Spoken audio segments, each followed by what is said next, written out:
Magandang umaga, grade 7. Ako si Ruth Ann Orpilia, ang inyong guro sa Aralin Panlipunan 7.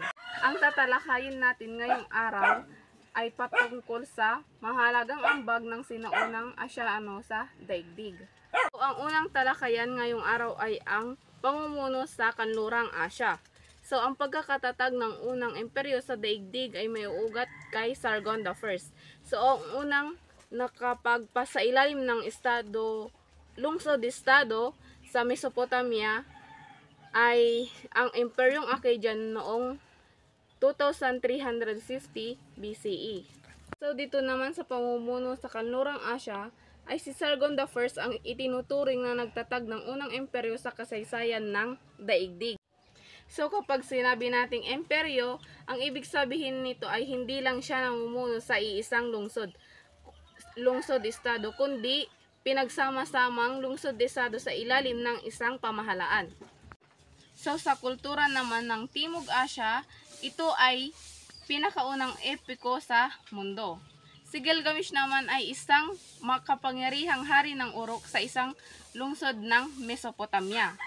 Ang pinakapunto ng epiko ni Gilgamesh ay paghahanap ng buhay na walang hanggan o immortality.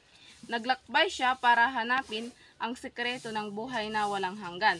Subalit sa huli natutunan niya na ang tunay na kahulugan ng buhay ay hindi lang maging immortal, kundi ang mag-iwan ng mabuting alaala at pamana sa mga tao. Ngayon naman ay dumako naman tayo sa matematika, agham at teknolohiya sa Kanlurang Asya. So sa matematika, agham at teknolohiya naman sa Kanlurang Asya, ay alam nyo ba na marami ang mga gamit natin ngayon ang nagmula pa sa panahon ng Mesopotamia. Una ang ginawa nila ay ang orasang tubig na sumusukat ng oras gamit ang pagtulo ng tubig, at dito nagmula din ang 12 zodiac signs sa mga bituin sa mga kapalaran ng mga tao. Ngayon naman, dumako naman tayo sa Timog Asya. Ang ambag ng Timog Asya, ang konsepto ng Devaraha at ang Chakravartin.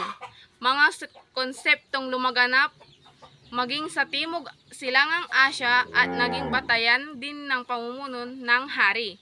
Ang ibig sabihin ng Devaraha ay Diyos Hari. Sa pamumuno naman sa Timog Asya ay mayroong dalawang konsepto ng pamumuno. Ito ay ang Chakravartin at ang Devaraha. So ang ibig sabihin ng Devaraha ay Diyos Hari, kung saan ang hari ay tinuturing nila na Diyos. At ang Chakravarti naman ay isang universal ruler o pinunong namumuno sa mundo. So dumako naman tayo sa kultura ng Timog Asya. So sa larangan ng panitikan, tampok ang panitikang Indian, ang Ramayana at ang Mahabharata. So ang Ramayana at ang Mahabharata ay may isang daang taludtod na nagsasalaysay ng kaisipang Hindu. So sa kultura ng Timog Asya ay itinatampok ang panitikang Indian, ang Ramayana at ang Mahabharata. So ang Ramayana at Mahabharata ay may 100,000 taludtod na nagpapahayag ng mga aral na ito ay mahalagang kultura at pananampalataya ng bansang India. Dumako naman tayo sa matematika, agham at teknolohiya sa Timog Asya. Sa matematika ay ambag nila ang geometry, trigonometry.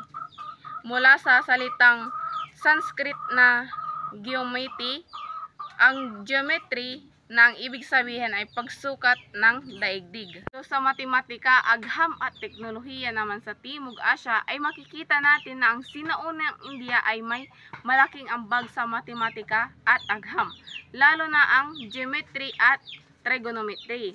Lang nakatulong noon, kundi ginagamit pa rin natin hanggang sa ngayon. So ngayon naman, dumako naman tayo sa pamumuno sa Silangang Asya. Sa panahon ng dinastiyang Zhou, nagsimulang umunlad ang konsepto ng pamumuno na nakabatay sa Eden ng mandate of heaven o basbas ng langit. So sa Silangang Asya, sa panahon ng dinastiyang Zhou, ay nagsimulang umusbong ang mandate of heaven o basbas ng langit. Halimbawa, kung ang hari ay mabuti at inaalagaan ang kanyang nasasakupan, ay mananatili ang basbas ng langit sa kanya. Subalit, kapag naging masama ang hari ay mawawala ang basbas ng langit at kapag nawala ang basbas na ito ay pwede siyang palitan sa kanyang trono.